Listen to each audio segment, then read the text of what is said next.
I admire your courage, Miss... Trench. Sylvia Trench. I admire your luck, Mr. Else. Everyone else.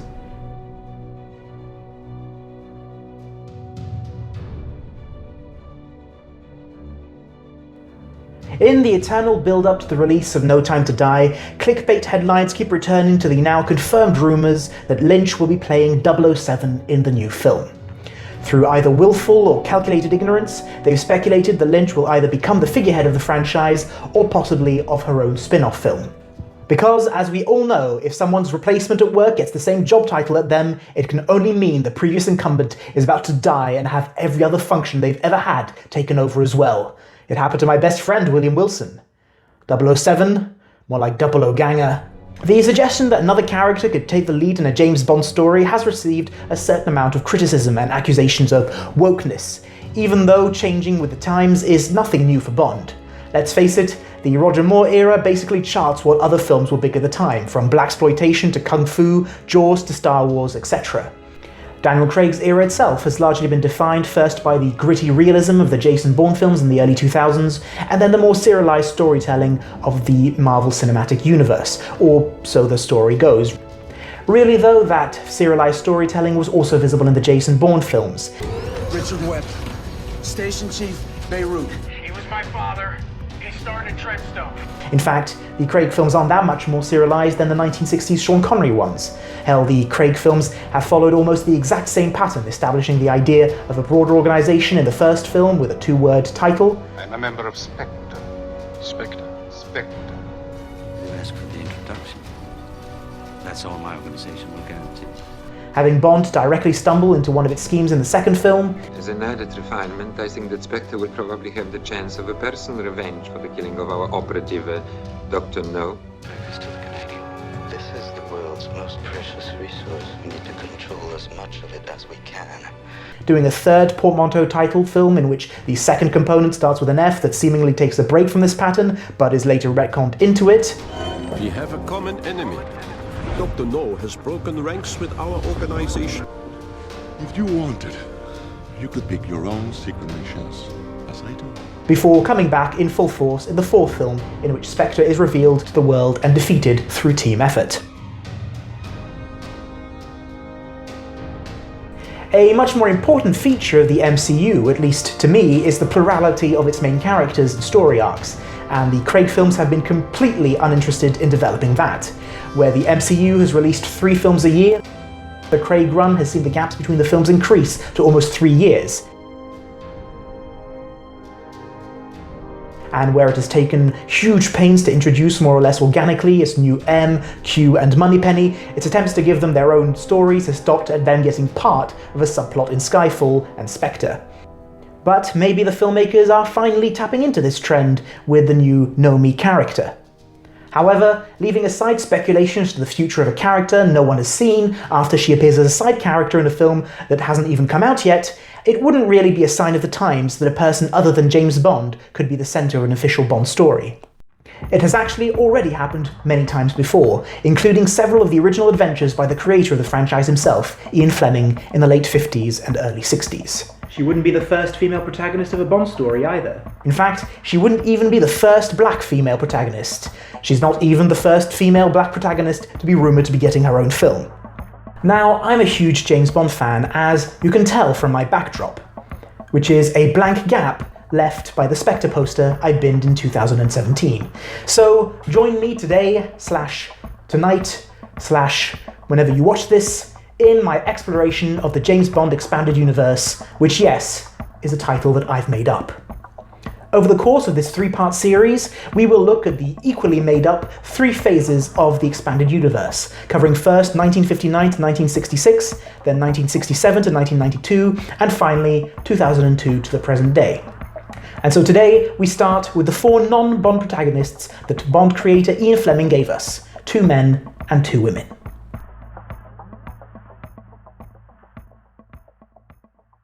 In 1959, 6 years after James Bond's first appearance in Casino Royale, Ian Fleming wrote the first ever James Bond short stories. 3 of the 5 collected in For Your Eyes Only were recycled outlines Fleming wrote for a TV series that never got off the ground. One of the remaining 2 was the short story called Quantum of Solace. Now, if you've only seen the film, you have no idea what I'm talking about. The adaptation ranks as one of the least faithful adaptations of the Bond stories, along with From a View to a Kill, which, considering that puts them below Octopussy, a film which uses its source material for about 3 lines of dialogue. You remember Major Dexter Smythe? And The Spy Who Loved Me, a film which simply used the idea of a character with metal in his mouth, is saying something. Often seen as him experimenting with the Bond formula, when put into the context of his pre-Bond writing, what it actually reveals is a writer trying to mesh the popular side of his writing with the more down-to-earth pre-success stories he had written. As such, Bond is merely the framing device around the actual kitchen sinky type story which he is being told. And that, the bulk of the story, is about Philip and Rhonda Masters.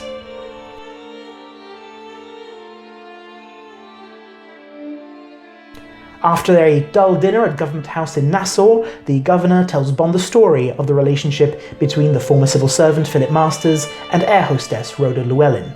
Naive in different ways, their relationship falls apart due first to high expectations, then boredom, unfaithfulness, and finally cruelty. The Quantum of Solace of the title being the minimum amount of humanity and consideration of one human for another which is necessary for a relationship to survive. The funny thing is, the central idea really makes this story a logical starting point for a direct sequel to Casino Royale, especially during a writer's strike which made any script harder to develop. While obviously this story doesn't lend itself perfectly to the format of a Bond film, the mission Bond was on at the beginning of the story and the conversation with the governor definitely seem worth using for at least a couple of scenes. I mean, couldn't they even get an intern to whittle down the Wikipedia summary into a monologue for Mathis?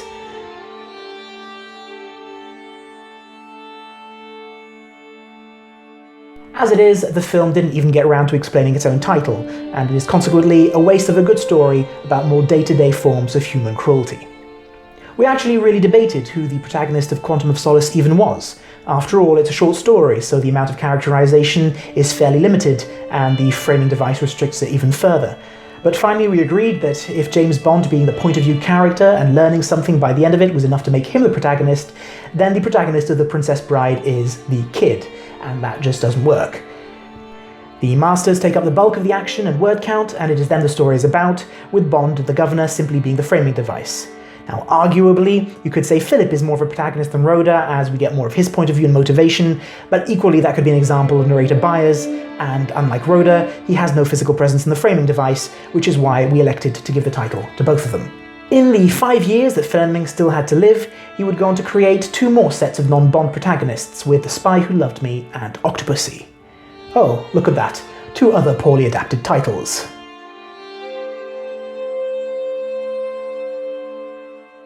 The former is a novel, the 9th in the series, published in 1962. It is told entirely in the first person by a young Canadian woman, Vivienne Michel, with Bond himself only appearing in the last third of the book. This wasn't an entirely unprecedented move, as Bond hadn't appeared in the first third of From Russia with Love either, though he hadn't been replaced by someone else there.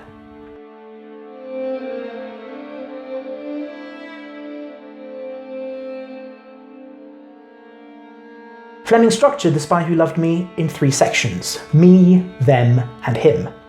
The first part of the book charts Vivienne Michel's life up to that point, including 2 messy love affairs and an abortion, and how she came to be the only employee at the Dreamy Pines motor court, waiting for the 2 men she was told would be insurance people, checking everything was okay before the motel closed down for the winter. When they, the them of part 2, arrive, it quickly becomes apparent they were actually sent by the owner to burn the place down for the insurance money, with her charred corpse left to take the blame. As she isn't meant to live out the night, one of the men pretty much sees her as a perk of the job, and it becomes very clear that death isn't the only thing in her immediate future. After several escape attempts, she's temporarily saved by having turned on the rooms available sign earlier, which attracted James Bond, the him of part 3, who happened to be passing when his car developed a puncture. Then dialogue ensues, climaxing later with a shootout and 2 climaxes, and Bond is gone by the opening of the final chapter. But not before we find out that James Bond is a little spoon.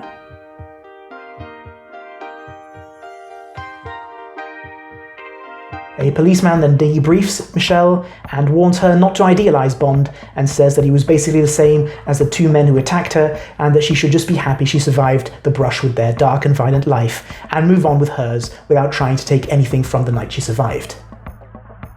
This book was one of the more personal ones for Fleming. It was the fastest one he wrote, and it seems significant to me at least that of all his characters, he gave the embarrassing story of how he lost his virginity to Vivian Michel. The story's genesis came when Fleming learned that schoolboys were reading his books, and he grew concerned they were too young and impressionable at that age to tell the difference between a cool character and a good role model. Fleming had an often ambiguous relationship with his protagonist, to say the least, and so he decided to set the record straight in canon about Bond's character. But how could he do it? Well, by showing Bond through the eyes of a woman, of course. When it came out, the book was savaged by reviews, and Fleming, hurt by the attacks, forbade any paperback editions during his lifetime or any loyal film adaptations. With many, the book continues to be a bone of contention, though at least some of the initial backlash may not have really been about the literary qualities of the actual book. Female reviewers were, on the whole, positive, with much of the ire coming instead from male ones, one of which complained that it was the sorry misadventures of an upper-class tramp. Which is a rather odd description of a privately educated young woman travelling across America on her own dime, who, by the time she's 23, has only had 3 sexual partners, including Bond. However, one cannot be entirely surprised by such hostility. If what attracted you to the series was escapist sex and violence, then a book which devotes several chapters to being bullied at school for your foreign passport and forward personality, losing your virginity to a guy who then loses interest in you, and then getting dumped by a second man because you fell pregnant, would probably feel like a cheat. It's also worth mentioning that abortion was illegal at the time in the UK, so its inclusion and Fleming's lack of censorship of Michelle may have in of itself seemed sordid and immoral at the time. But it just doesn't feel like that to me. Vivian Michel is a very different character to Bond, and I can't help but feel involved in her life even before the events of the night, which most of the book is concerned with.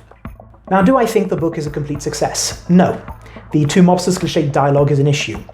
Fleming, as a man born before the First World War, was not the best writer of women, and the book would be a lot better if it was about 4 unfortunate paragraphs shorter. Even following Fleming's own plan for the book, when trying to show Bond in a negative light, he still leaves Vivian with a better impression than he arrived with. And since Vivian is our narrator and hasn't been shown as a particularly unreliable one, Bond does ultimately come out as one of the more positively drawn male characters in the book, though largely by default. Since Bond is meant to be a professional, the mistakes he makes against such a simple set of villains don't feel the same as Michel's, and give the second part of his section more of a circuitry feel, with the messy end of the villains being realistic, but not very dramatic. If the villains had had more intelligence to them rather than just being essentially brutal henchmen to a villain we never see, and if there had been perhaps more physical fighting and less gunplay to involve Bond and Vivian more closely with their enemy towards the end, then these kinks might have been ironed out. But of course, Bond's flaws and the messy, unpleasant violence of the book was part of what Fleming was going for and what makes the book so interesting. Fleming was also very good at creating villains you hate and injecting his stories with pain and physical danger, and Vivian's courage and forward thinking make her a good, albeit unworldly protagonist. I root for Vivian Michel, I find her life interesting outside the drama of the night at the motel, and I enjoy both the departure from the formula and the reasons they happened. Paradoxically, this book's very weirdness is why I recommend it first to anyone with an interest in reading Bond. The books are often very different from the films, and nowhere is that more evident than in The Spy Who Loved Me. Fleming would write a third and final story from a non-Bond perspective, though this one would be exclusively male. The story Octopussy was written in early 1962, and as such was one of the last ones written by Fleming. It is the story of Major Dexter Smythe, a depressed war hero slowly drinking himself to death in Jamaica after the passing of his wife, with his main source of pleasure coming from a wild octopus he is trying to befriend. This is interrupted by the arrival of James Bond and the uncovering of a war crime Smythe committed, which resulted in the death of an Austrian civilian and the theft of some Nazi gold. This civilian, in a revelation partially adapted for the 2015 film Spectre, was Hannes Oberhauser, the mountain guide who mentored Bond after the death of his parents and taught him how to ski. It's another great story. The characterization of a superficially successful man rotting slowly inside with guilt, the slow untangling of the story and Fleming's loving description of undersea life are all highlights, and the line when we find out that the limping civilian Smythe used and murdered was someone who meant a lot to the person Smythe is talking to hits me every time in its brutal simplicity. Being outliers in the Bond canon, none of these 3 stories are particularly well known. the short stories in general among the lesser well-known of Fleming's works, and the only novel of the bunch is one that Fleming did as much as he could to bury after the fact. These stories also collectively speak to something some fans will probably not want. Quantum of Solace to the depth and superiority of real human experiences and suffering over action for action's sake, an opinion Fleming's other fiction spoke to before he felt himself shackled to Bond's success. The Spy Who Loved Me to the dangers of fetishizing any aspect of that world, and Octopussy to the emptiness that kind of life can create in the long run, because materialism and destruction are their own fruit. The producers of the films have regularly reiterated that they always go back to the books when they come around to making a new film, and each one has always been billed as being either based on a story by Ian Fleming or starring his character, Ian Fleming's James Bond 007. That being said, the film series has also changed with the times, so it's a tribute to the books that the filmmakers have, more or less with a straight face, been able to claim that they remain true to the original work. And considering the series is known for its formula, the books can be quite surprising, going from traditional Cold War spy stories like From Russia with Love, to the noir ambience of Casino Royale, to the dark fairy tale of You Only Live Twice, a story which has more to do with Guillermo del Toro than volcano lairs and space hijacks. A fan of the films will therefore find little here, and neither will a fan of their violence, luxury, or sex. However, because of their experimentation, all three have always stuck out to me, and they remain very memorable. Of the three, Octopussy is probably the most effective story for most people, the one with the biggest punch, but Quantum of Solace has its place in my heart too, and The Spy Who Loved Me is a book I will always defend, and all three stories I return to with pleasure for this series. If we were ranking characters, I guess Vivian would get the #1 slot, partly because she gets more time devoted to her than any of the other three, and the Masters would probably end up at the bottom, because they leave the least impression due to the framing of the story and the fact we see both of them equally from afar in different ways. By design, none of these characters were franchise material, though Vivian Michel would return in several unofficial sequel stories printed in the Canadian book License Expired, The Unauthorized James Bond. However, this lack of marketability was not an inherent problem of the formula break. Now, Smythe's ill health, depression, alcoholism, and interest in Jamaican undersea life seem to have been at least partially a self-portrait of the author, who was dead within 2 years, an act which understandably ended his writing career. It would therefore be up to other writers to write continuation novels to the original series, and, by a curious twist of fate, the first ever Bond book to immortalise the series beyond its creator's existence didn't feature James Bond in it at all.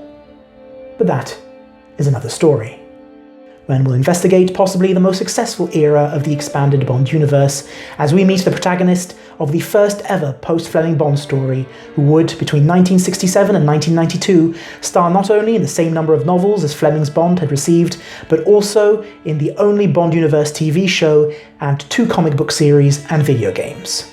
If that interests you, please subscribe, smash the bell, and until then, I will leave you in the slow-moving, intricate trap of your own existence. Goodbye.